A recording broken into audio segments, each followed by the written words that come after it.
With Five Nights at Freddy's 4 hitting this Halloween, it's time to dig into what mysteries are left to solve in the series.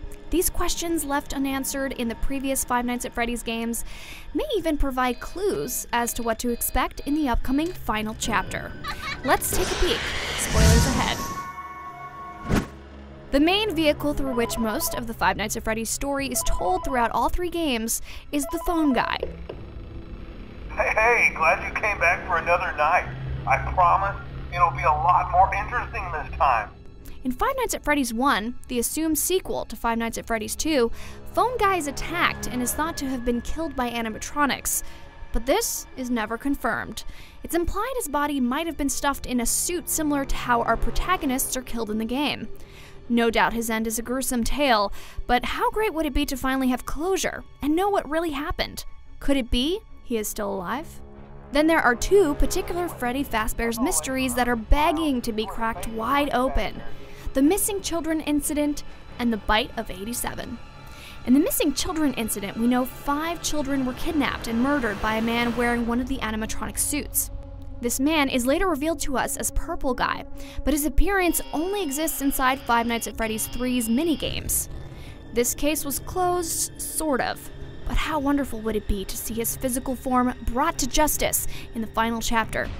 Find out who he is and why he committed such a heinous crime. The second incident, the bite of 87, is only mentioned in passing in the first game. It tells of a victim who lost his frontal lobe to one of the mascots. While many theorize Foxy as the wrongdoer, could we find in a surprise twist someone or something else was the cause?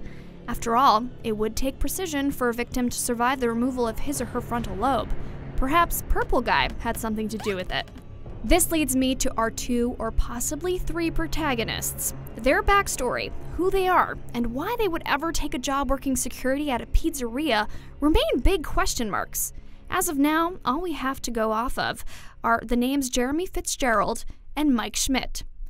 Jeremy Fitzgerald is killed in the second game, the prequel, but his appearance is never revealed.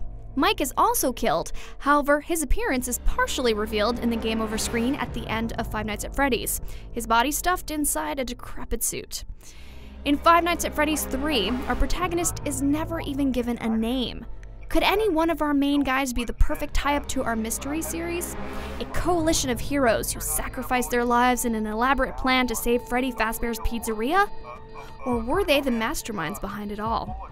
Finally, Five Nights at Freddy's 3 left us with 3 alternate endings. The good, bad, and neutral ending. The good ending is played over a minigame in which the ghosts of the missing children bring Purple Guy to his virtual demise. We're then shown an image of 4 lifeless animatronic heads. This leads us to the bad ending.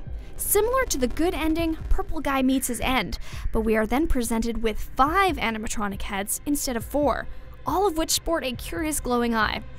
The 5th head is unidentified to this day. Could this be a new antagonist we face in the end of the series?